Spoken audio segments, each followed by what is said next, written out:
কুল্লাউ Canal বাহরু মিদাদাল লিকালিমাতি রাব্বি লানাফিদাল বাহরু ক্বাবলা আন তানফাদা কালিমাতু রাব্বি ওয়ালাউ জি'না বিমিসলিহি মাদাদা। আল্লাহ রাব্বুল আলামিন বলেন, পৃথিবীর সমস্ত প্রাণীগুলো নিয়ে যদি তোমরা কালি বানাও, পৃথিবীর সমস্ত গাছগুলো কেটে কেটে যদি তোমরা কলম বানাও, আর আমার প্রশংসা যদি লিখতে থাকো, লিখতে লিখতে লিখতে তোমাদের কালিগুলো শেষ হয়ে যাবে, তথাপিও আমার প্রশংসা লিখে লিখে শেষ করা যাবে না। আল্লাহ প্রশংসা করে শেষ করা যাবে না। যাবে ভাই? এখানে যত মানুষ আছেন, কারুর মুখের সঙ্গে কারুর মুখের মিল নাই। তৈরি করেছেন কে? আল্লাহ। আল্লাহ রাব্বুল আলামিন বলেন, আসমান তৈরি করলাম, বললাম কুন ফায়াকুন হয়ে যাও, হয়ে গেল। জমিন তৈরি করলাম, বললাম কুন ফায়াকুন হয়ে যাও, হয়ে গেল। পাহাড় তৈরি করলাম, ওয়াল জিবালা আওতাদা।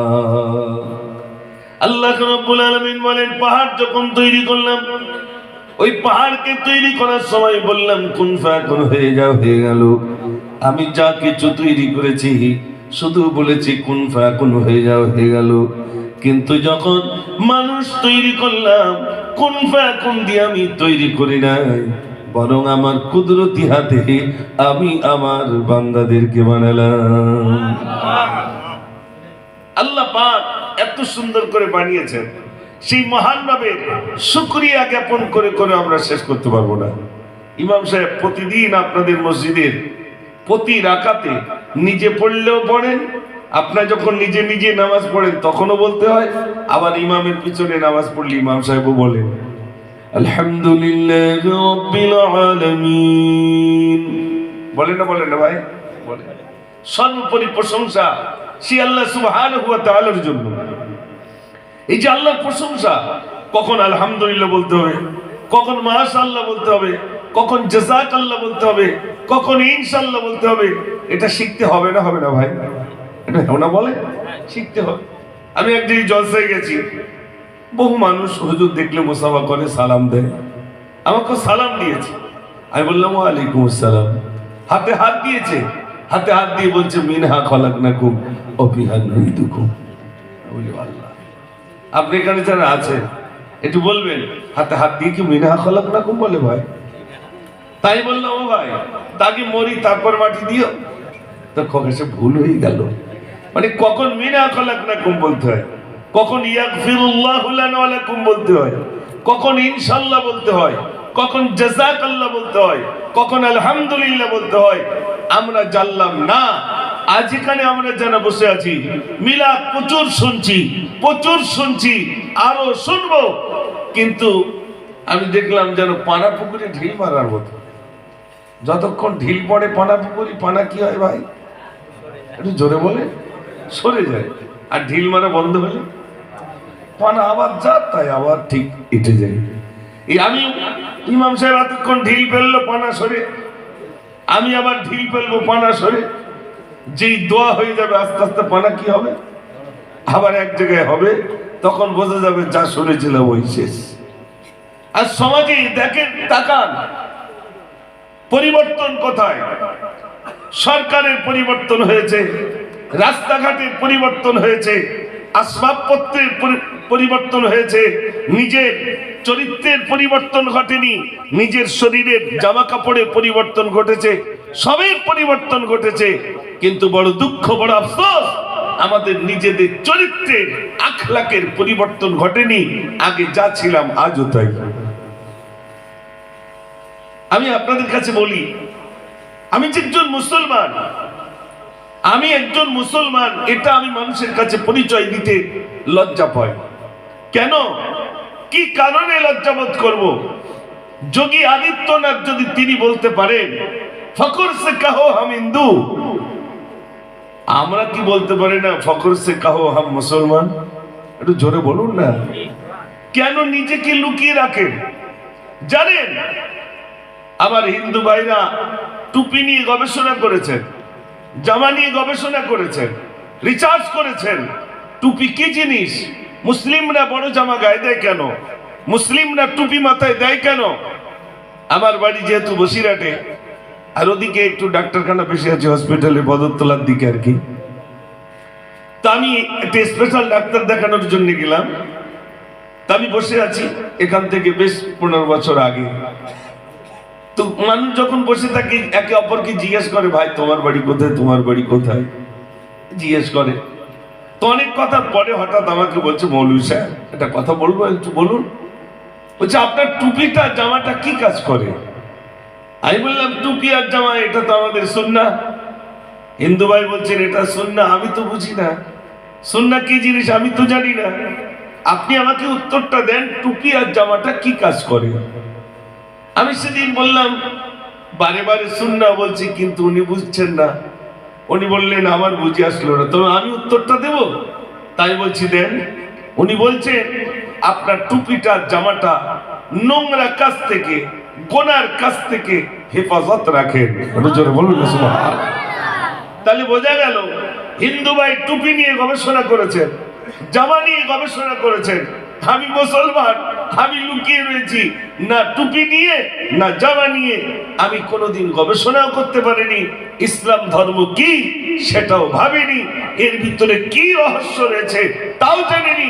ইচ্ছা মতো জীবনযাত্রা চলছে। আমি আগে একটু বলিনি, আমি 2 দিন ছিলাম উত্তর দিনাজপুর। ওখানকার সিস্টেম এই যে ভাবে এতক্ষণ বলেছি, এরকম ভাবে বললে হবে না, উঠতে হবে, সুর মারতে হবে, না তো লোক সব চলে যাবে। মানে কি সর্বনাশী লোক, সে যদি 2 ঘন্টা 3 ঘন্টা বলতে বলে, হুজুর যা বলবেন ওটা শুদ্ধই বলতে হবে, না তো লোক দাঁড়াবে না। তা আপনাদের কি সেরকম অবস্থাটা কি হয়? আমি উত্তর 24 পরগনা এর সিস্টেম আলাদা। মুর্শিদাবাদে গেছি, এরকম আলোচনা রাখছি, তার সামনে তো একজন, তো হুজুর তা 1 ঘন্টা হয়ে গেল, তা মিলাদ করবেন কখন? তার মানে উনি বুঝতে পারেনি যতক্ষণ কানে হাত দিয়ে না টান মারবো ততক্ষণ মিলাদ হচ্ছে না। কিন্তু এটা উত্তর 24 পরগনা, এখানকার মানুষ বোঝেন আলহামদুলিল্লাহ। সবাই বলুন আলহামদুলিল্লাহ। আল্লাহ আমাদের একটা মর্যাদা দিয়েছেন উত্তর 24 পরগনার আলেম ওলামাদের, পৃথিবীর প্রান্তে প্রান্তে আলহামদুলিল্লাহ উত্তর 24 পরগনার আলেম ওলামাদের একটা বরকত এবং তাদের ইজ্জত আল্লাহ রাব্বুল আলামিন দিয়েছেন। কোথাকার আলেম আমাকে জিজ্ঞেস করছে আপনার বাড়ি কোথায়, আমি বসিরহাট বললে চিনবে নাকি? চিনবে না। আমাকে বলতে হয়েছে আমার উত্তর 24 পরগনা। আচ্ছা মাশাআল্লাহ। তাহলে আমি আপনাদেরই এলাকার বললে ভুল হবে না, ঠিক কিনা ভাই? তো আসুন, আমি বলছিলাম যে আমাকে পরিবর্তন হতে হবে। আমি যে শুনছিলাম বিশ্ব নবী দিবস, তো বিশ্ব নবী দিবস শোনেন, বাজারে আজও কিনতে পাওয়া যায়, বইটি কিনবেন। বইটির নাম দি 100 মনীষীর নাম লেখা, 1 থেকে 100 পর্যন্ত সারা ওয়ার্ল্ডে মনীষীদের জীবন গ্রন্থ নিয়ে গবেষণা করেছেন। লেখকের নাম মাইকেল এইসার, জাতিতে খ্রিস্টান। তিনি 1 থেকে 100 পর্যন্ত নাম লিখলেন। লিখতে লিখতে লিখতে 1 নম্বরে যে নামটা দিয়েছেন, নামটি ছিল জগৎগুরু বিশ্বগুরু জনাবে মুহাম্মদুর রাসূলুল্লাহ সাল্লাল্লাহু আলাইহি সাল্লাম। তার নামটা 1 নম্বরে দিয়ে দিলেন। জোরে বলুন না সুবহানাল্লাহ। তাকে জিজ্ঞাসা করা হলো, মাইকেল এইসার, আপনি জাতিতে খ্রিস্টান, যিশুর নামটা দিতে পারতেন, মুহাম্মদ সাল্লাল্লাহু আলাইহি সাল্লামের নামটা দিলেন কেন? তিনি বলছেন, আমি সারা ওয়ার্ল্ডে মনীষীদের জীবন গ্রন্থ নিয়ে পড়াশোনা করেছি, গবেষণা করেছি, দেখেছি এই পৃথিবীতে একজন পয়গম্বর এসেছিলেন যার চরিত্র সুমহান চরিত্র, যার আখলাক সুমহান আখলাক, তাই তার নামটা আমি 1 নম্বরে দিয়ে দিলাম। জোরে বলুন না সুবহানাল্লাহ। মাইকেল এইসার ভাবলো আমার আপনার নবীকে নিয়ে, আমি ভাবলাম না। আমি মুসলমান, আমি ভাবলাম না। আমার রাসূলকে নিয়ে গবেষণা করলাম না। জানার সম্পর্কে আল্লাহ কোরআন পাকের ভিতরে বলছেন, ইন্নাকা লাআলা খুলুকিন আযীম। আল্লাহ রাব্বুল আলামিন বলছেন আমার হাবিবের চরিত্র সুমহান চরিত্র। একটু জোরে বলুন না সুবহানাল্লাহ। ভাইরা, আমাদের ছাড়া নবীদেরকে আল্লাহ পাক তিনটে জিনিস বেশি দিয়েছেন। একটা হলো হিকমত, একটা হলো মুআজিজা, একটা হলো উত্তম চরিত্র, যা মানুষ দেখলেই বুঝবেন ইনি একজন পয়গম্বর, ইনি একজন নবী। পয়গম্বর আল্লাহ পাক কেন প্রেরণ করলেন, কথাগুলো একটু বুঝবেন। পয়গম্বর আল্লাহ এই জন্য প্রেরণ করেছেন, আল্লাহ জানেন আমার বান্দারা দুনিয়ায় গিয়ে আমাকে ভুলে যাবে, তারা নাফরমানি করবে, দুনিয়ার চাকচিক্য ময়দান দেখে আমাকে ভুলে যাবে। তাই আল্লাহ পাক যুগে যুগে পয়গম্বর পাঠিয়েছিলেন। প্রত্যেক নবী একটাই মানুষের কাছে কথা বলেছেন, ইয়া আইয়ুহান নাস, হে মানব সকলেরা, কুলু লা ইলাহা ইল্লাল্লাহ তুফলিহুন, তোমরা বলো আল্লাহ ছাড়া কোনো মাবুদ নাই। জোরে বলুন না সুবহানাল্লাহ। একটাই কথা বলেছে, আল্লাহ ছাড়া কোনো মাবুদ নাই। এক আল্লাহকে মেনে নাও, এক আল্লাহকে মেনে নাও। আল্লাহ পাক কোরআন পাকের ভিতরে নিজের পরিচয়টা দিয়েছেন ছোট্ট সূরার ভিতরে। আমাদের প্রত্যেকের আই কার্ড, আধার কার্ড আছে না ভাই? ওটা কি পরিচয় পত্র। আল্লাহ নিজে তার পরিচয়টা দিয়েছেন ছোট্ট সূরার ভিতরে।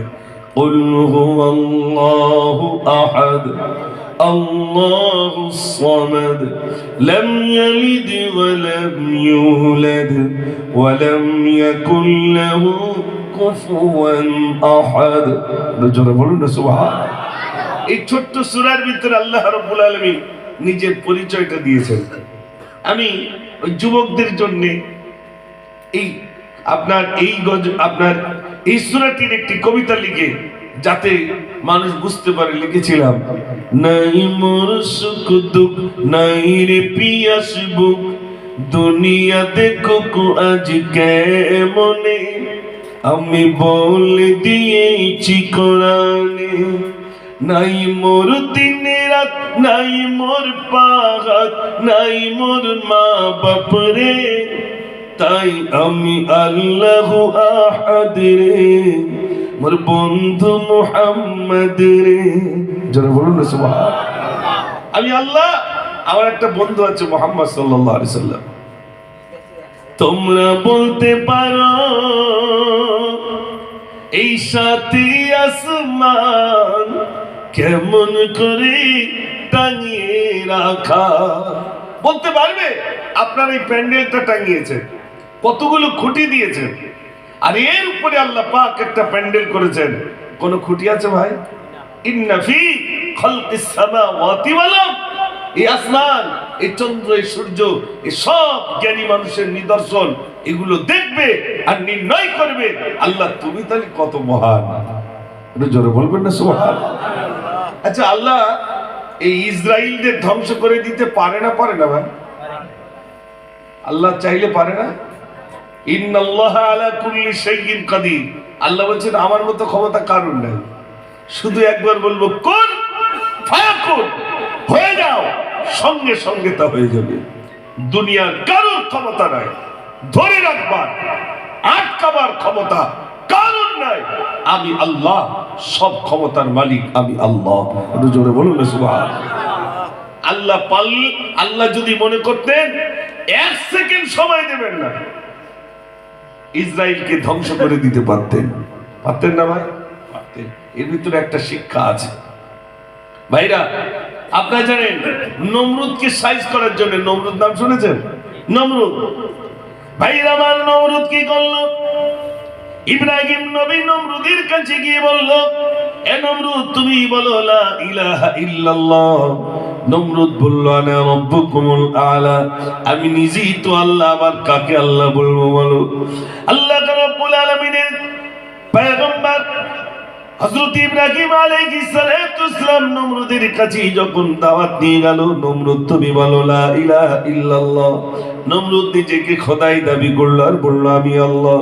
ভাইরা আমার, নমরুদ এবার ইব্রাহিম নবীকে ডেকে বলছে, ইব্রাহিম শোনো শোনো, তুমি যে আল্লাহকে মানার কথা আমাকে বলো, তোমার ওই আল্লাহকে কিন্তু আমি মেরে দেব।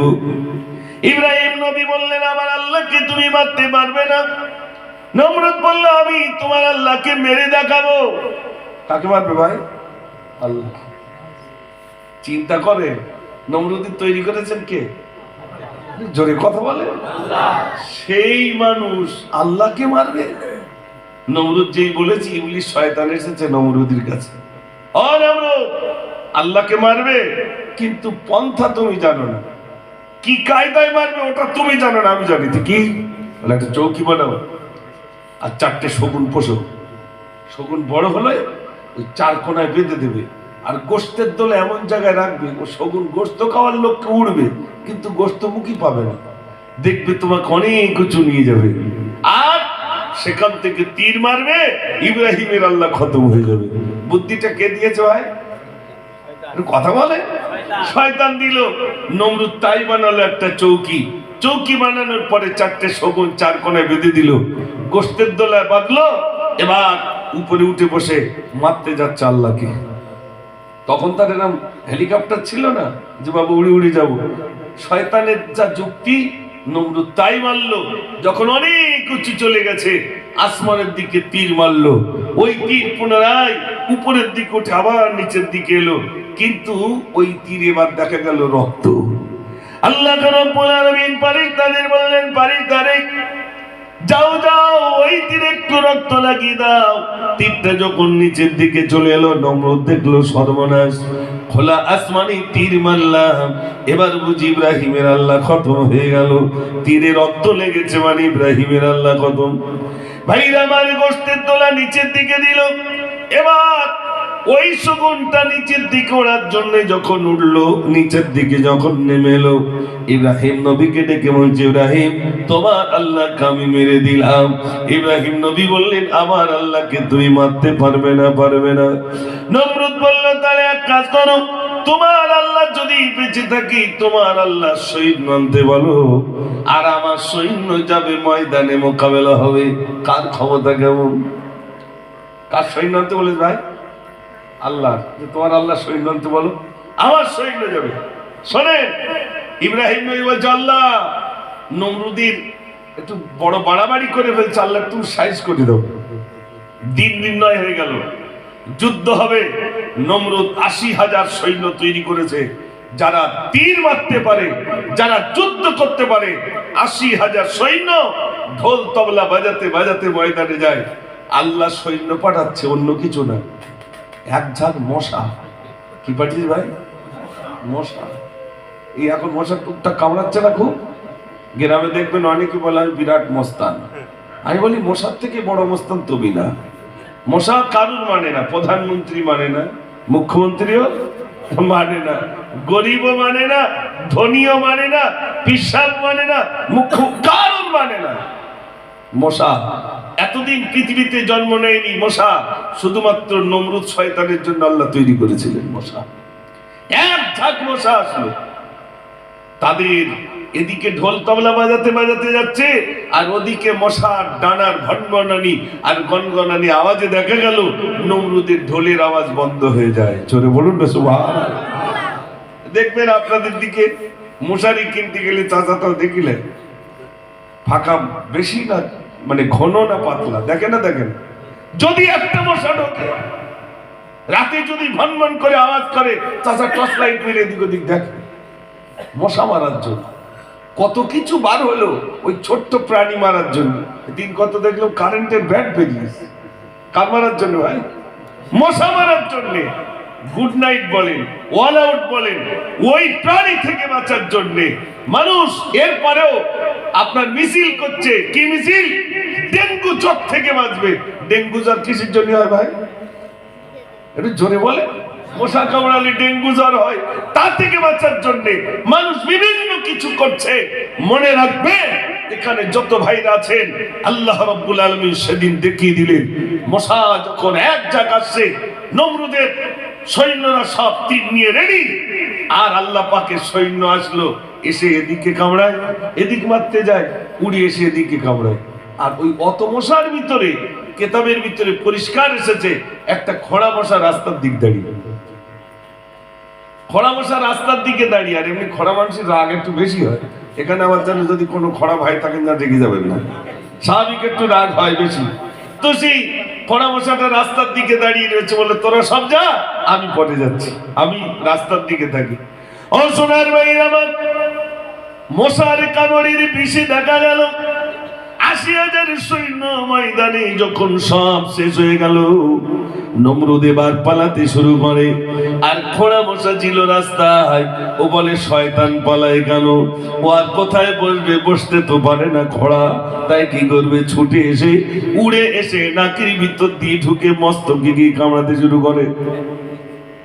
নাকের ভিতরে দেখবেন অগণিত লোম আল্লাহ দিয়ে দিয়েছেন, যাতে করে মাস্ক বানিয়ে দিয়েছেন আল্লাহ, যাতে করে কোনো জিনিস নাকের ভিতরে হঠাৎ না ঢুকতে পারে। তার জন্য আল্লাহ পাক অগণিত লোম দিয়ে নাকের ভিতরে মাস্ক করে দিয়েছেন। জোরে বলুন না সুবহানাল্লাহ। ওযু করতে গেলে নাকের কোন জায়গা পর্যন্ত ধুতে হয় ভাই? কেন ধুতে হয় বলেন তো? এই রাস্তাঘাটে চললে নাকের ভিতরে কি ঢোকে? বিভিন্ন ধুলোগুলো ঢোকে। আল্লাহ রাসূল সাল্লাল্লাহু আলাইহি সাল্লামের উপরে আল্লাহ ওহী নাযিল করলেন, কিভাবে ওযু করতে আল্লাহ শিখিয়ে দিলেন। ওযু করার সময় নাকের নরম জায়গা পর্যন্ত পানি পৌঁছাতে হয়, যাতে করে ওই নোংরাটাও বার হয়ে যায়। এটা জোরে বলুন না সুবহানাল্লাহ। প্রত্যেকটা জিনিসগুলো আপনি ভাববেন। আপনার এই আপনি কি করি, আপনার ছেলে টিউশনি থেকে ফিরলো, মেয়েটাও টিউশনি থেকে ফিরলো, আপনি বলে আগে হাত ধুয়ে নাও, মুখ ধুয়ে নাও, হাত মুখ ধুয়ে তারপরে তুমি ঘরে এসো। এটা বলি না ভাই? সেই হাত ধুতে হলো, সেই মুখ ধুতে হলো, সেই পা ধুতে হলো। আমি গার্জেন যদি বলে, বাবু তুমি টিউশনি থেকে ফিরেছো, ওযু করে ঘরে এসো, সেই হাত ধুতে হলো, সেই পা ধুতে হলো, সেই মুখ ধুতে হলো। ব্যতিক্রমটা কি? ওখানে শুধু হাত ধুলো, আর এখানে সিস্টেমটা অবলম্বন করলো আল্লাহ রাসূল সাল্লাল্লাহু আলাইহি সাল্লামের একটি তরিকা, যেটা হয়ে গেল ওযু। ওযু হয়ে অবস্থায় সে ঘরে আসলো, মানে সে পবিত্রতা অর্জন করে ঘরে ঢুকলো। এটা জোরে বলুন না সুবহানাল্লাহ। আপনারা জানেন আল্লাহ রাসূল সাল্লাল্লাহু আলাইহি সাল্লাম যখন মেরাজে গেলেন, ভাইরা আমার নবীজি যখন মেরাজে গেলেন, সিদরাতুল মুনতাহা আল্লাহর নবী বলছেন, জিবরিল আমিন বলছেন, ইয়া রাসূলুল্লাহ আমি আজ যেতে পারবো না। আল্লাহর নবী সাল্লাল্লাহু আলাইহি সাল্লাম একাকী রইলেন। এবার দেখলেন জিবরিল আমিন দেখলেন, আল্লাহর নবী সাল্লাল্লাহু আলাইহি সাল্লাম দেখলেন যেন আমার সামনে দিয়ে বেলাল হেঁটে যায়। মিরাজ থেকে ফিরে বেলালকে ডাকলেন, ও বেলাল, তুমি কি এমন আমল করেছো যার দরুন তোমাকে আমি সিদরাতুল মুনতাহায় দেখেছিলাম? বেলাল বললেন, ইয়া রাসূলুল্লাহ আমার খাস আমলের ভিতরে একটা আমল, আবার যখন ওযু ভেঙে যায় আমি বেলাল সঙ্গে সঙ্গে ওযু করে নিই। এটা জোরে বলুন না সুবহানাল্লাহ। যেই আমার ওযু ভেঙে যায় আমি সঙ্গে সঙ্গে ওযু করে নিই। আর আমাদের মাগরিবের আসরের নামাজের থেকে মাগরিব পর্যন্ত সবাই গেলি তাও টেনশন হয়, ওযু আছে কি তার ঠিক নেই। সর্বদা ওযু হালতে থাকবেন। আজরাইল যেন একবার নাপাক অবস্থায় না নাই, পবিত্র অবস্থায় যেন আমাকে নেয়, ঠিক কি না ভাই? সবাই চাইবো আমি পবিত্র হালতে থাকবো, পবিত্র অবস্থায় থাকবো। জামা কাপড় আমার যাই হোক, সে ছোট হতে পারে, লম্বা হতে পারে, আবার প্যান্ট হতে পারে, শার্ট হতে পারে, যাই হোক আমি পবিত্রতা অর্জন করবো, আমি ওযু অবস্থায় থাকবো। ও সোনার ভাইয়ের, আমি বলছিলাম মুসা যখন মস্তকের ভিতরে ঢুকলো, এবার ও নিজের হাত দিয়ে নিজের মাথায় মারতে শুরু করলো। মশা কামড়ানো ছাড়ে না, নিজের জুতো নিজেই খুলে নিজের মাথায় মারতে শুরু করে। মশা কামড়ানো ছেড়ে দিল। দেখেন ভাইরা আমার, নিজের জুতো নিজের মাথায় মারতে শুরু করে। আল্লাহ রাব্বুল আলামিন জগৎবাসীদেরকে শিক্ষা দিলেন, এবার বান্দারা তোরা দেখ, এই ব্যক্তি নিজেকে খোদাই দাবি করেছিল, এবার নিজের জুতো নিজের মাথায় কেমন পড়ে। ও সোনার ভাইরা, কিতাবের ভিতরে পরিষ্কার দেখা গেল নমরুদ নিজের মাথায় মারতে মারতে মাথাটা চ্যাপ্টা হয়ে 1 হাত লম্বা হয়ে গেল। ফারিস্তারা বলে, আল্লাহ মরণ হয় না কেন, নমরুদের মরণ হয় না কেন? আল্লাহ বলেন, দুনিয়ার মানুষ যেন আর কখনো নিজেকে খোদাই দাবি না করে, এই জন্য আমি কি করলাম, নমরুদের মাথাটা চ্যাপ্টা করে দুনিয়ার মানুষকে আমি শিক্ষা দিলাম। ওটা ছিল শিক্ষা। আবারও ফিলিস্তিনের উপরে যে জুলুম হচ্ছে, আমরা যারা মুসলমান, আমাদের চোখের পানি তাদের জন্য যদি বিসর্জন হয়, আমি একজন মুসলমান হিসাবে আল্লাহর কাছে দাবি হতে পারবো, আল্লাহ সারা পৃথিবীতে যখনই কোন মুসলমান তার উপরে জুলুম চলবে, অত্যাচার চলবে, কিছু না করতে পারি, মসজিদে দুটো হাত তুলে আল্লাহর কাছে তো বলতে পারবো, আল্লাহ ওই জুলুম, ওই মজলুমদের হাত থেকে আল্লাহ তুমি হেফাজত করো। ঠিক না ভাই? আমরা কিছু করতে পারবো না, তবে আমরা এই দোয়া তো করতে পারবো। ও সোনার ভাইরা আমার, বিশ্বনবী সাল্লাল্লাহু আলাইহি ওয়াসাল্লাম সম্পর্কে আপনাদের কাছে বলছিলাম, আল্লাহ রাব্বুল আলামিন বলেন, ইন্নাকা লাআলা খুলুকিন আযীম। বিশ্বনবী সাল্লাল্লাহু আলাইহি ওয়াসাল্লামের চরিত্র সুমহান চরিত্র। আল্লাহ রাব্বুল আলামিন পাক কালামুল্লাহ শরীফের ভিতরে বলছেন, লাকাদ কানা লাকুম ফি রাসূলিল্লাহি উসওয়াতুন হাসানা। জোরে বলুন না সুবহানাল্লাহ। ও সোনার ভাইরা আমার, আল্লাহ রাব্বুল আলামিন পাক কালামুল্লাহ শরীফের ভিতরে বলছেন, তোমাদের জন্য বিশ্বনবী সাল্লাল্লাহু আলাইহি সাল্লামের মধ্যে রয়েছে উত্তম আদর্শ, উত্তম চরিত্র। এখানে যত ভাইরা রয়েছে, আমরা বাড়িতে যাব, আমি রাস্তায় চলবো, আমার ভিতরে নবিয়ান আখলাক নাই, চরিত্র নাই, কিছুই নাই, আমি বেকার হয়ে যাব। আর যদি আমার ভিতরে নবিয়ান আখলাক আর চরিত্র থেকে থাকে, তাহলে মানুষ আমাকে দেখে স্যালুট করবে আর বলবে, ইনি হলেন প্রকৃত মুসলমান। যার হাত দিয়ে কোনো মানুষ কষ্ট পায় না, যার জবান দিয়ে কোনো মানুষ কষ্ট পায় না, যার চলাই যার বলাই মানুষ খুশি হয়ে যায়, তখন বুঝতে হবে আমি একজন মুসলমান, যা আমার দ্বারাই কোনো মানুষ কষ্ট পায় না। ভাইরা, আপনাদের এলাকায় তো আলহামদুলিল্লাহ, এটা তো শহর, টাউন, আলহামদুলিল্লাহ আপনারা এমন একটি জায়গায় বসবাস করেন। আমি শুধু অনুনয় বিনয় করে আপনাদের কাছে এতটুকু কথা বলবো, আপনি যে কাজ করবেন, যে আমি চলবো কিভাবে, আমি খাবো কিভাবে, আমি ব্যবসা করব কিভাবে, আমার সন্তানগুলোকে লালন পালন করব কিভাবে, আমি আমার স্ত্রীর সঙ্গে কি ব্যবহার করব, আমি আমার পিতামাতার সঙ্গে কি ব্যবহার করব, আমি আমার প্রতিবেশীর সঙ্গে কি ব্যবহার করব, আমার গ্রামে যদি আমার হিন্দু ভাইরা থাকেন তাদের সঙ্গে কি ব্যবহার করব, এই সব কিছু বিশ্বনবী সাল্লাল্লাহু আলাইহি সাল্লাম প্র্যাকটিক্যালি উম্মতের জন্য তা দেখিয়ে দিয়ে গেছেন, শিখিয়ে দিয়ে গেছেন। একটু জোরে বলুন না সুবহানাল্লাহ। আমরা এগুলো ফলো করি না, আমরা এগুলো ফলো করি না। শুধু নামাজের ভিতরে ইবাদত তা নয়, 24টা ঘন্টা আপনার ইবাদত হয়ে যাবে, 24টা ঘন্টা ইবাদত হয়ে যাবে যদি কিনা বিশ্বনবী সাল্লাল্লাহু আলাইহি সাল্লামের সুন্নাহ অনুযায়ী, তারাক তরিক অনুযায়ী যদি আমার জীবন চলে, তাহলে 24টা ঘন্টা আমার ইবাদত হয়ে যাবে। চলো বলুন না সুবহানাল্লাহ। বড় দুর্ভাগ্য, মুসলমান চেনা যায় না, চার দোকানে কি বলে, নিজেকে পরিচয় দেয় না। আপনি যান, রাস্তায় সিভিল পুলিশ আছে, দেখলে চেনা যায়। হসপিটালে যাবেন, আয়ার গুলো দেখলে চেনা যায়, ডাক্তার দেখলে চেনা যায়, পুলিশ দেখলে চেনা যায়, বিএসএফ দেখলে চেনা যায়। যায় না, যায় না ভাই? সবে দেখলে চেনা যায়, ফ্লাইটে উঠবেন সেবিকা দেখলে চেনা যায়, পাইলট দেখলে চেনা যায়, সকলকে দেখলে চেনা যায়, ট্রেনে টিটিদের দেখলে চেনা যায়। দুর্ভাগ্য, মুসলমান দেখলে চেনা যায় না। জিজ্ঞেস করতে ভাই তোমার নামটা একটু বলে দিন। যখন বলে তোর আমি আরো মনে করছিলাম, তারপরে সন্দেহটা ঘুচে গেল। আবার আমরা এমন মানুষ নাম দিয়ে রাখি এমন, না হিন্দু না মুসলমান, মাঝখানে কেউ যেন না বুঝতে পারে। হিন্দু ভাইরাও পেরেশান, মুসলমান ভাইরাও পেরেশান, এই হিন্দু না মুসলমান। সোনার ভাইরা, লুকিয়ে রেখে লাভ নেই। আমি একজন মুসলমান, আমার চরিত্র আর আমার আখলাক, নবিয়ান আখলাক আর চরিত্র যদি হয়, মানুষ আমার রাসূলের আদর্শ আর চরিত্র দেখে যেমনি দলে দলে ইসলাম কবুল করেছিলেন। মনে রাখবেন, ইসলাম তলোয়ারে আসি নাই। আজ আপনারা দেখবেন সোশ্যাল মিডিয়ায় একটা কথা বারে বারে ভেসে আসছে। সোশ্যাল মিডিয়ায় এই যে মোবাইলে বিভিন্ন রকম মানুষ বিভিন্ন রকম মন্তব্য করছে আর বলছে ইসলাম তলোয়ারে এসেছে, মানুষকে জোর করে করে ইসলাম কবুল করিয়েছে। এই কথাটা আপনাদের বিশ্বাস হয় ভাই? একটু জোরে বলেন না। বিশ্বাস দলিল না দিলে বুঝবেন কি করে দেব?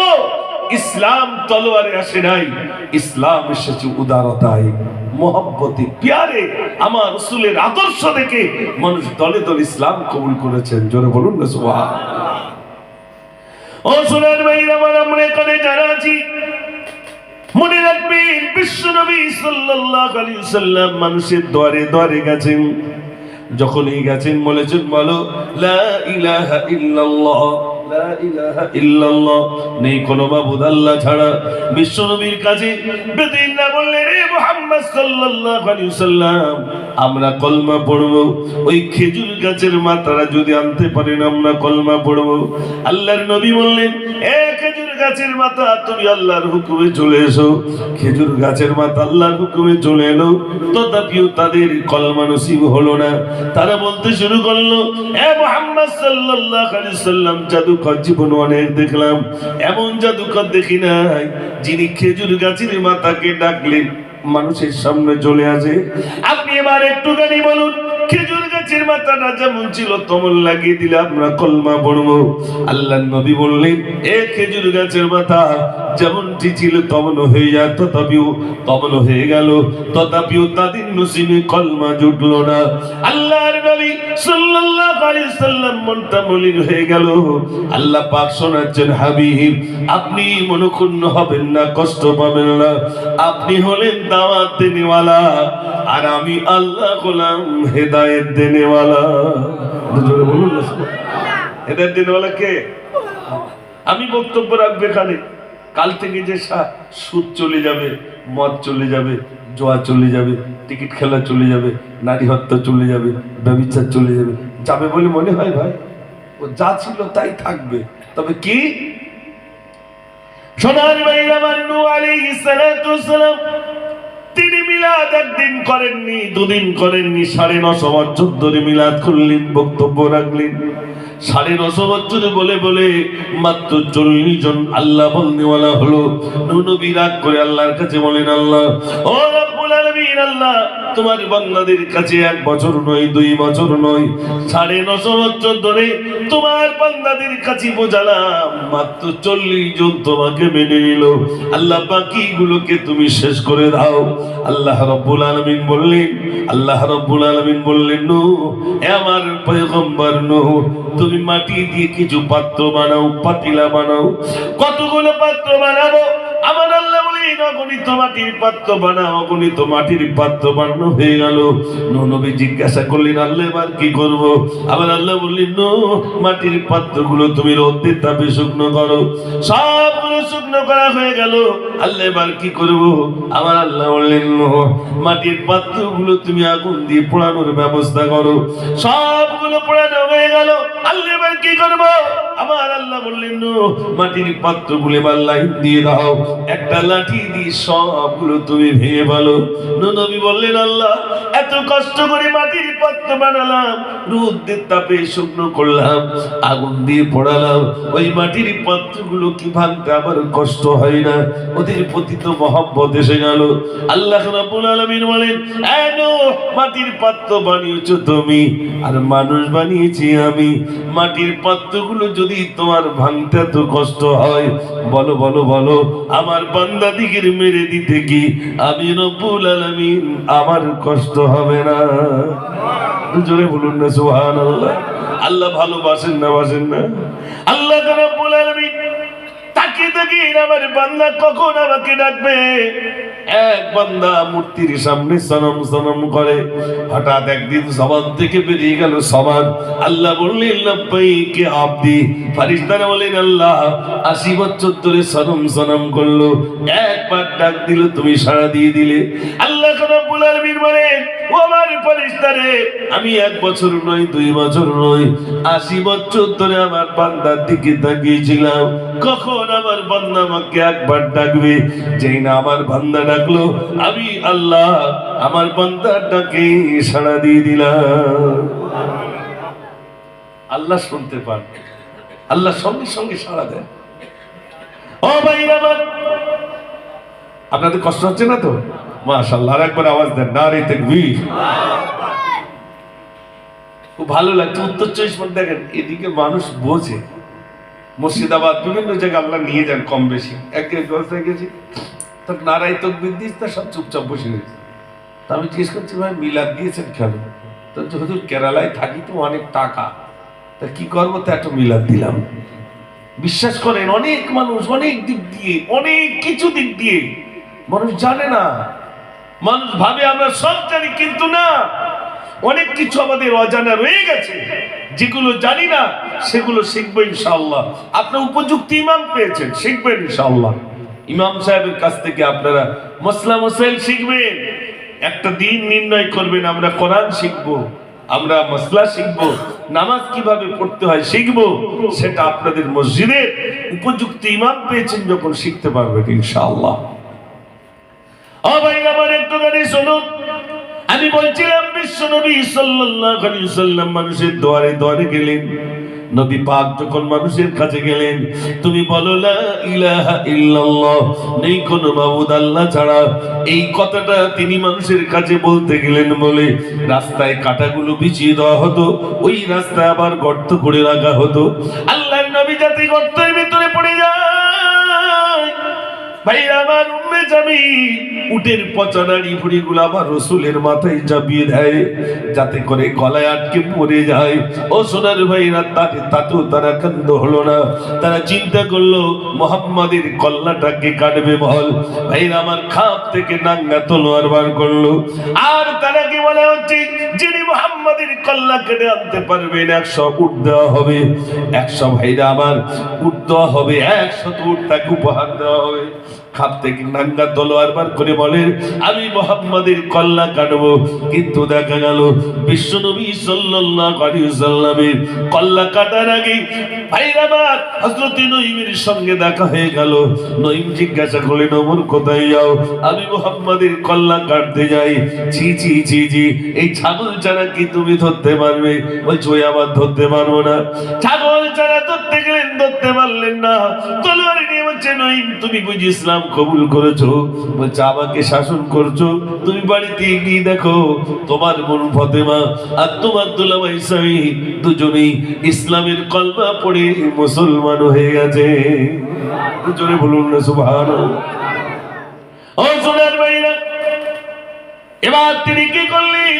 বোনের বাড়িতে গেলেন। বোনের বাড়িতে দরজা আওয়াজ দিচ্ছেন, ফাতেমা ফাতেমা তুমি দরজাটা করো। ফাতেমা দরজা খুললেন, পূর্বে দেখলেন ভাই এসে গেছেন। ভয়ে জড়সড়, যে রাস্তায় ওমর চলতেন ওই রাস্তায় শয়তান চলে না। ভাইরা আমার এবার চিন্তা করুন, ওমর ফারুক রাদিয়াল্লাহু তাআলা তিনি এত রাগী মেজাজের মানুষ ছিলেন, এত রাগী মেজাজের মানুষ ছিলেন। আমিরুল মুমিনিন খলিফাতুল মুসলিমিন হযরত ওমর ফারুক রাদিয়াল্লাহু তাআলা তখন ইসলাম কবুল করেননি। ঘরের দরজায় সবাই দিচ্ছে, বোন চিন্তিত, ঘরের দরজা খুলে দেখছেন বোন পাথরে লেখা কোরআনে কারিমের আয়াতে কারিমা বোন তেলাওয়াত করেছেন। এটা জোরে বলুন না সুবহানাল্লাহ। বোনকে বার লাঠি দিয়ে তলোয়ারের উল্টো পিঠ দিয়ে পেটাই করতে করতে বোনকে বলে, বোন তুমি কি পড়ছিলে? বোন বলছে, ভাই আমি যা পড়ছিলাম এটা পড়তে গেলে আগে ওযু করা লাগবে। ওযু করার পরে গোসল করলেন, গোসল করার পরে পবিত্রতা অর্জন করলেন, পবিত্র অর্জন করে এবার কোরআনে কারিমের আয়াতে কারিমা যেই না দেখালেন, আমার পাগল হয়ে বলছেন, আমার নবী কোথায়? আমার নবী কোথায়? আমি সেখানে যাব। যিনি কল্লা কাটতে যাচ্ছিলেন কোরআনে কারিমের আয়াত থেকে তিনি বিগড়ে গেলেন, পরিবর্তন হয়ে কি বলছেন, আমার নবী কোথায়? বলে আমি সেখানে যাব। পাহাড় চূড়ায় হযরত হামজা রাদিয়াল্লাহু তাআলা তিনি পাহারা দিচ্ছেন আর বলছেন, ইয়া রাসূলুল্লাহ, ওই ওমর আসে, ওমর যদি আপনার সঙ্গে সদ্ব্যবহার করে আমি হামজা ছেড়ে দেব, আর ওমর যদি আপনার সঙ্গে অসদ্ব্যবহার করে আমি হামজা ওমরের কল্লাটা কেটে দেব। আল্লাহর নবী বললেন, হামজা রে, ওমর কাটতে দাও, ওমর কাটতে দাও। যেমন আমার কল্লা কাটার জন্য আসে, ওই ওমর আমার কল্লা কাটবে না, কাটবে না, বরং তার কল্লাটা আমার কদমে ছুপে দেবে। জোরে বলুন না সুবহানাল্লাহ। ওমর গেলেন, যে কল্লা কাটতে গিয়েছিল সে ইসলাম কবুল করে বসে। আবার আমার ওমর ফারুক এবার কি বলছে শুনেন, ইয়া রাসূলুল্লাহ, আমি চুপচাপ থাকা বান্দা নই, চুপচাপ থাকা বান্দা নই। আমি নারায়ে তাকবীর দিতে দিতে যাব। আবু জেহেলের সামনে দিয়ে আমি তলোয়ার এনেছিলাম, 100 উট নেব বলেছিলাম আপনাকে হত্যা করব বলে। এখন আবু জেহেল, আবু লাহাব, উতবা, সাইবা সব দারুন না দোয়ায় বসে রইল। আমি নারায়ে তাকবীর দিতে দিতে যাব। আবু জেহেল দেখো, আবু লাহাব দেখো, আমি ইসলাম কবুল করে নিলাম। জোরে বলুন না সুবহানাল্লাহ। ও সোনার ভাইরা, অত সহজে আল্লাহর নবীর পাশে শোয়া, অত সহজে কি আল্লাহর নবীর পাশে শুতে পেরেছেন? না না না না। আমিরুল মুমিনিন খলিফাতুল মুসলিমিন হযরত ওমর ফারুক রাদিয়াল্লাহু তাআলা মসজিদে নববী শরীফে খুতবা পাঠ করছেন। আপনাদের মসজিদে দেখবেন ইমাম সাহেব যখন খুতবা দেন জুমার দিনে, ওমর ফারুক রাদিয়াল্লাহু তাআলা খুতবা পড়াচ্ছেন, এমন সময় সামনে বসা ছিল বেঈমান, পেটে মারলো ছুরি, সঙ্গে সঙ্গে ওমর ফারুক পড়ে গেলেন। ওমর ফারুক পড়ে গিয়ে বলছেন, আমার ছেলে আব্দুল্লাহ, আমি আর বাঁচবো না, বাঁচবো না, তুমি তাড়াতাড়ি করে যাও, আম্মা জান আয়েশার কাছে গিয়ে বলো তার নির্বাচিত জায়গাটা কি একটু আমাকে দেবেন, তাহলে আল্লাহর নবীর পাশে আমি একটু শুতে পারবো। এদিকে পেট ফাড়া, এবার শোয়ার চিন্তা করছেন কোথায় আমি শোবো। যাও আম্মা জান আয়েশার কাছে যাও। ও ভাইরা, আমার আম্মা জান আয়েশার কাছে গেলেন, ছুটি ছুটি ছেলে আব্দুল্লাহ গিয়ে বলছেন, আম্মা জান, আমার আব্বা জান শহীদ হয়ে যাবেন, আমার আব্বা জানের নাড়ি ভুড়ি গুলো বার হয়ে গেছে, আমার আব্বা জান আর বাঁচবেন না, বাঁচবেন না, তাই আপনার কাছে এলাম। আমার আব্বা জান আপনার কাছে পাঠিয়েছেন, আপনার নির্বাচিত জায়গাটা যদি আমার আব্বাকে দেন, তাহলে আমার আব্বা আল্লাহর নবীর পাশে একটু শুতে পারতেন, আপনি কি আপনার নির্বাচিত জায়গাটা দেবেন? আম্মা জান আয়েশা বললেন, আব্দুল্লাহ, তোমার আব্বাকে গিয়ে বলো আমার নির্বাচিত জায়গাটা আমার জন্য রাখলাম না, আমি তোমার আব্বা ওমরের জন্য, আমি আম্মা জান আয়েশা, আমি তোমার আব্বা জানের জন্য হাদিয়া দিয়ে দিলাম। জোরে বলুন না সুবহানাল্লাহ। হযরত ওমরের কাছে এলেন, ছেলে আব্দুল্লাহ এসে বলছেন, আব্বা জান, আপনার জায়গা নির্বাচিত হয়ে গেছে, আপনাকে দিয়ে দেবে বলেছেন। হযরত ওমর বললেন, না না না না, আমি বেঁচে আছি বলে হয়তো এই কথা বলেছে। শোনো শোনো, আমার যখন ইন্তেকাল হয়ে যাবে, আমার কাপড়ের কাপড় পরিয়ে দিয়ে আম্মা জান আয়েশা দরজার সামনে গিয়ে রাখবে। আম্মা জান আয়েশা যদি মনে করেন ওমরের কবরটা মদিনার সাধারণ মানুষদের পাশে হবে, আমার কবরটা মদিনার সাধারণ মানুষদের পাশে দিও। আর আম্মা জান যদি মনে করেন না ওমরকে আল্লাহর নবীর পাশে শুতে দেব, আম্মা জান যেটাই বলবেন সেটাই করবে। ও সোনার ভাইরা আমার, হযরত ওমর ফারুক রাদিয়াল্লাহু তাআলা যখন ইন্তেকাল হয়ে গেলেন, তার কাফনের কাপড় পরিয়ে আম্মা জান আয়েশার দরজার সামনে নিয়ে যাওয়া হলো। আম্মা জান আয়েশা বললেন, শোনো শোনো, এই আব্দুল্লাহ শোনো, তোমার আব্বা জান ভাগ্যবান, তোমার আব্বা জান ধন্যবান, আজ আমার জায়গাটা আর আমার জন্য রাখলাম না, আমি তোমার আব্বার জন্য আমার ওই নির্বাচিত জায়গাটা আমি তোমার আব্বার জন্য হাদিয়া দিয়ে দিলাম। জোরে বলুন না সুবহানাল্লাহ। ও সোনার ভাইরা, হযরত ওমর ফারুক রাদিয়াল্লাহু তাআলা আল্লাহর নবীর সাহাবী থেকে থেকে জীবন তৈরি করেছে। আল্লাহর নবী বলেছিলেন, যে আল্লাহর নবীকে হত্যা করতে গিয়েছিল, ইসলাম কবুল করলেন, শেষ বেলায় আল্লাহর নবী বললেন, ওমর শোনো, আমার পরে যদি নবী হতো তাহলে ওমর হতো, কিন্তু আনা খাতামুন নবিয়্যিন, আমি হলাম শেষ নবী, লা নবিয়্যা বাদি, আমার পরে আর কোন নবী আসবে না, আসবে না। এখানে যত ভাইরা রয়েছেন, ও সোনার ভাইরা, বিশ্ব নবী সাল্লাল্লাহু আলাইহি সাল্লামের আদর্শে আদর্শিত হয়েছিলেন। এজন্য আল্লাহর নবী বলেছেন, আমার একটা একটা সাহাবা একটা একটা নক্ষত্রের মতো, আমার একটা সাহাবা অনুসরণ করবে তো এই মানুষটা ইহদিনাস সিরাতাল মুস্তাকিমের পথিক বেনে যাবে। জোরে বলুন না সুবহানাল্লাহ। ঘুম পাচ্ছে নাকি? তাহলে একটু তাকবীর দেন, নারে তাকবীর। আর একটু জোরে দেন, নারে তাকবীর। কাঁদি জয়নাব, কাঁদি কুলসুম, কাঁদি সাকিনা, কাঁদি জয়নাব, কাঁদি কুলসুম, কাঁদি সাকিনা, খালিদুল দুল ফিরে এলো, হোসেন এলো না, কাঁদি জৈনব কাঁদি কুলসুম কাঁদি সাকিনা আল্লাহুম্মা সাল্লি আলা, সবাই পড়ে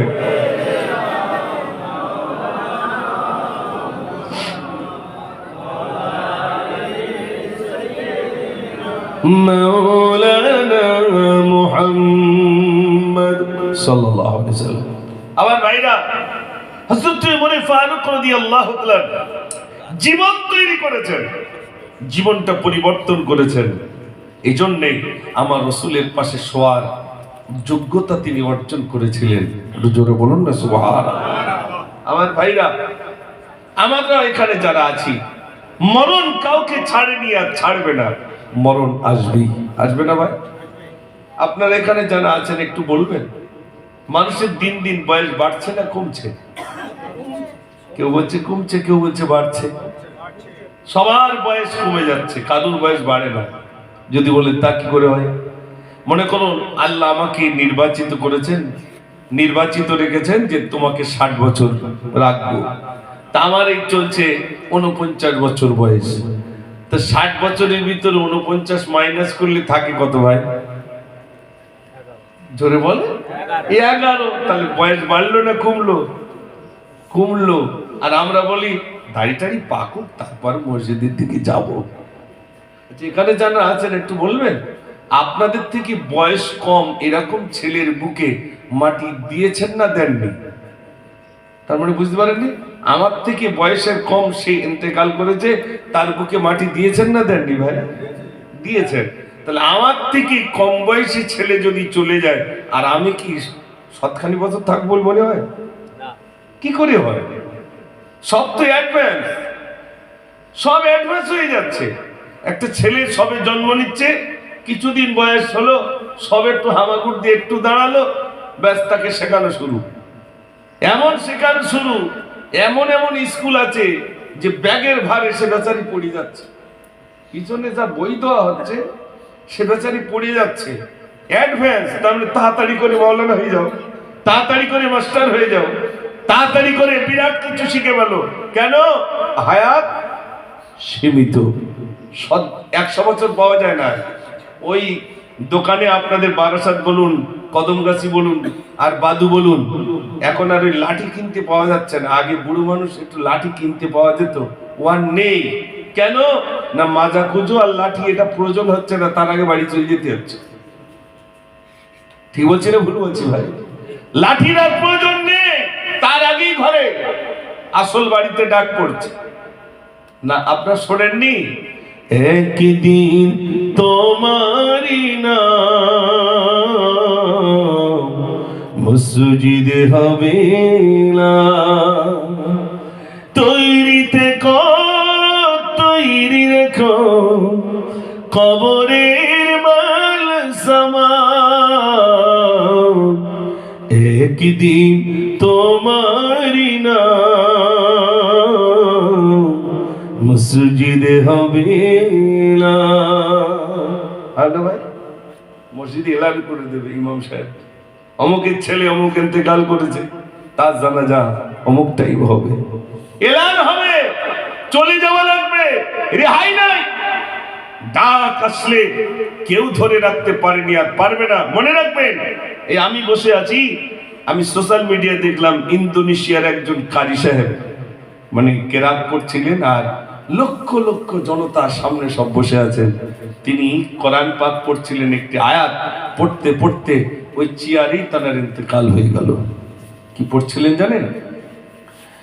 আল্লাযী খালাকাল মাউতা ওয়াল হায়াতা লিয়াবলুয়াকুম আইয়ুকুম আহসানু আমালা। এই কোরআন পাকের এই আয়াতটা পড়তে পড়তে ইন্তেকাল হয়ে গেল।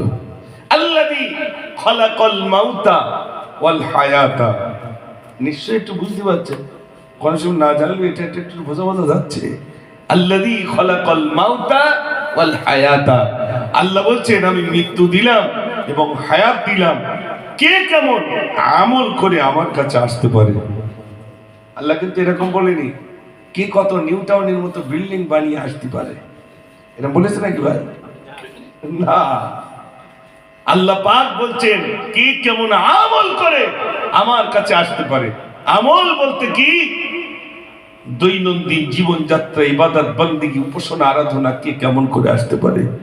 এখানে আমার অনেক ভাইরা আছেন, আমি আপনাদের হাত জোর করে বলবো, ভাই এই দুনিয়া দুনিয়া নয়, এটা 50 বছর, 60 বছর, 70 বছর, এরপরে অনন্ত কাল ধরে থাকতে হবে। এবার আপনাদের কাছে প্রশ্ন, বলুন তো 50 বছর কষ্ট পেতে চান না অনন্ত কাল কষ্ট পেতে চান? উত্তরটা দেবেন না আপনারা? 50টি বছর কষ্ট পেতে চান না অনন্ত কাল কষ্ট পেতে চান? কেউ কথা বলবেন না? 50 বছর কষ্ট পাবো, অনন্তকাল সুখে থাকবো, এটা সবার ধারণা। কিন্তু আমরা 50 বছর সুখী থাকার জন্য অনন্তকাল কষ্টের সেই কষ্টটা আমরা বেছে নিচ্ছি। তা যদি না হয়, আপনি দেখুন একটু দুনিয়ার দিকে, মানুষ দুনিয়া দুনিয়া করে পাগল।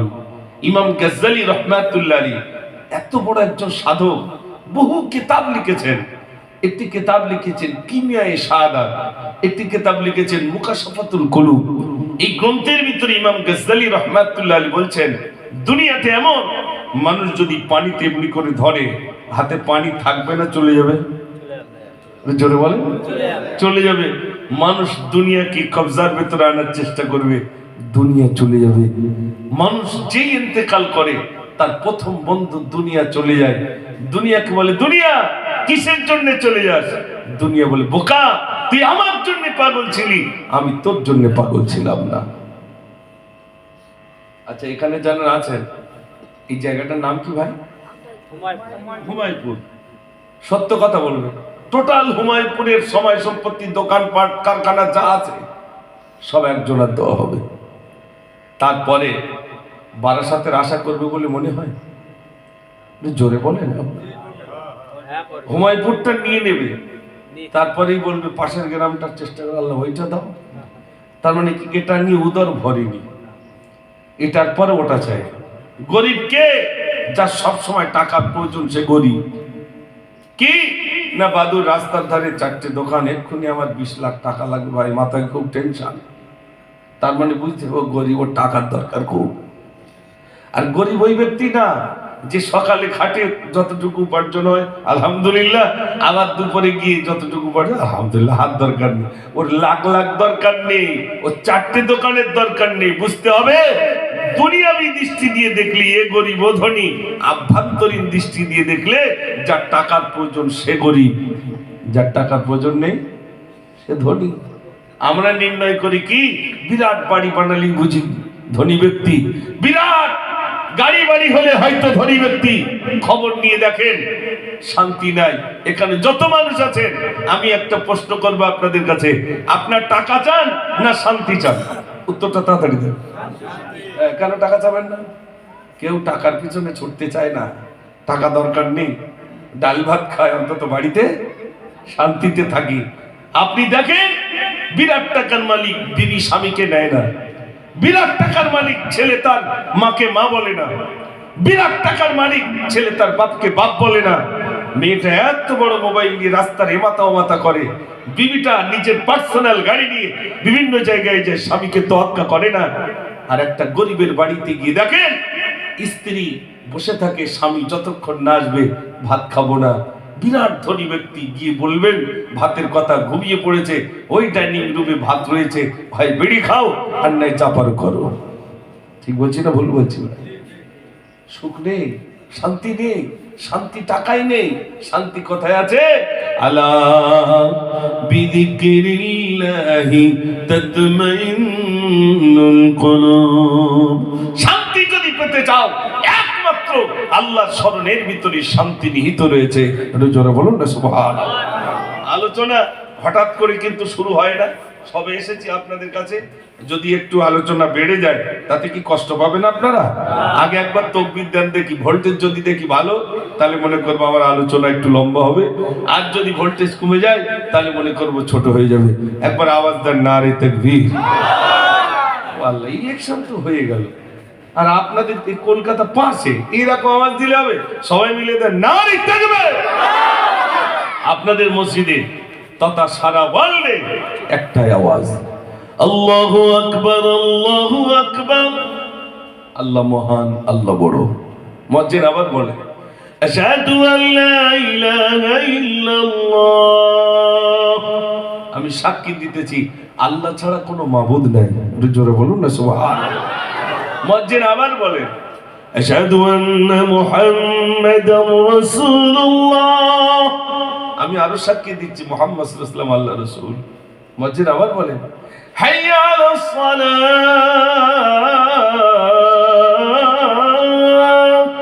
এসো নামাজের দিকে। মুয়াজ্জিন আবার বলে, হাইয়া আলাল ফালাহ, এসো কামিয়াবির দিকে, সফলতার দিকে। ভোরবেলা বলে, আসসালাতু খায়রুম মিনান নাওম, ঘুম থেকে নামাজ উত্তম। আল্লাহু আকবার, আল্লাহু আকবার, আল্লাহ মহান, আল্লাহ বড়। লা ইলাহা ইল্লাল্লাহ, নেই কোনো মাবুদ আল্লাহ ছাড়া। একটু জোরে বলুন না সুবহানাল্লাহ। প্রতিদিন 5 বার করে আপনাদের মসজিদ থেকে এলান হচ্ছে, আল্লাহ মহান, আল্লাহ বড়, আল্লাহ মহান, আল্লাহ বড়। আল্লাহ পাক, এখানে আপনারা যারা আছেন, আমরা যদি আল্লাহকে না ডাকি আল্লাহর কি খুব ক্ষতি হবে ভাই? আপনি এখন পৃথিবীর এক এক প্রান্তে আল্লাহ পাক এমন করে সাজিয়েছেন, দেখেন না, এখানে এশার আজান শেষ, পৃথিবীর আর এক প্রান্তে দেখা যাচ্ছে ফজরের আজান শুরু হয়ে গেছে। পৃথিবীর এক প্রান্তে ফজরের আজান শেষ, পৃথিবীর আর এক প্রান্তে যোহরের আজান শুরু হলো। পৃথিবীর এক প্রান্তে যোহরের আজান শেষ, পৃথিবীর আর এক প্রান্তে আপনার আসরের আজান শুরু হয়ে গেল। পৃথিবীর এক প্রান্তে আসরের আজান শেষ, পৃথিবীর আর এক প্রান্তে মাগরিবের আজান শুরু হয়ে গেল। পৃথিবীর এক প্রান্তে মাগরিবের আজান শেষ, তো পৃথিবীর আর এক প্রান্তে ইশার আজান শুরু হয়ে গেল। একটা সেকেন্ডের জন্য আল্লাহু আকবার শব্দ বন্ধ হয় না। একটু জোরে বলুন সুবহানাল্লাহ। এখানে যারা আছেন, ওই আপনার দিকে মানুষ মারা গেলে কবরের উপরে খেজুরি পাতা দেয় ভাই? দেয়। কেন দেয় এটা বলতে পারবেন না, তো দেয়, এটা জানা আছে। কেন দেয় শুনে নেন। এই যে গাছ গাছালি, যত লতা পাতা, পশু পাখি, যারা আল্লাহ পাক যা তৈরি করেছেন, এ সবাই কার জিকির করে ভাই? আল্লাহর জিকির করে। আল্লাহ রাসূল এটি কবরস্থানের পায়ে দিয়ে যাচ্ছেন, দেখছেন ওই কবরের ভিতরে আযাব হচ্ছে। আল্লাহ নবী বললেন, এ সাহাবা, ওই খেজুর গাছের ডালটা নিয়ে এসো। খেজুর গাছের ডাল আনলেন, কেন? ওই পাতাটা কাজ জিকির করছে ভাই, আল্লাহ। ওই কবরে দিয়ে দিলেন, ওই জিকির গুলো করছে, আল্লাহ আল্লাহ বলছে, ওইগুলো সব রুহে বকশিশ হলো, কবরে আযাব মার্জনা হয়ে গেল। একটু জোরে বলুন না সুবহানাল্লাহ। এই জন্য আমরা খেজুরি পাতা দিই। তবে এরকম যেন না হয় সারা জীবন নামাজ কালাম পড়বো না, আর 4-5টা খেজুরি পাতা দিলি কবরে আযাব মাফ হয়ে যাবে, এরকম না, মায়ের আরো বেশি হবে ভাই, মায়ের আরো বেশি পড়বে। কেন বলুন তো? মানুষ মারা গেলে কবরে বাঁশ আগে যায় না লাশ আগে যায়? একটু কথা বলেন। বাঁশ আগে যায়। বাঁশ বলে আমি যাচ্ছি, তুমি এসো, ব্যবস্থা ওই জায়গায় হবে। লাশ আগে যায় না। বাঁশগুলো সব ঠিকঠাক করা হয়, বাঁশ সেখানে সাজানো থাকে, কটার পর কটা যাবে না যাবে সাজানো থাকে না ভাই। বাঁশ বলে আমি যাচ্ছি, তুমি এসো। কত ওয়াক্তের নামাজ কাজা খরচ ওই জায়গায় হবে, কোনো আওয়াজ কেউ শুনতে পাবে না। থানায় যখন কাউকে ধরে নিয়ে যাওয়া হয়, গলা জড়িয়ে পুলিশ নিয়ে যায় না একটু বেঁধে টেঁধে নিয়ে যায় ভাই? হাতে হাতে কি দেয়? আর বেয়াড়া করলে কি করবে? আরো কায়দা করে বাঁধবে, যত ছটফট করবে তত বাঁধবে। মনে রাখবেন, আপনার যদি পুকুর আছে ভাই, পুকুর একটু সাধারণ ভাষায় বোঝাচ্ছে, পুকুরে অনেক মাছ থাকে, একটা বড় মাছ সব মাছকে ডেকে বলছে, শোন, বলছে কি?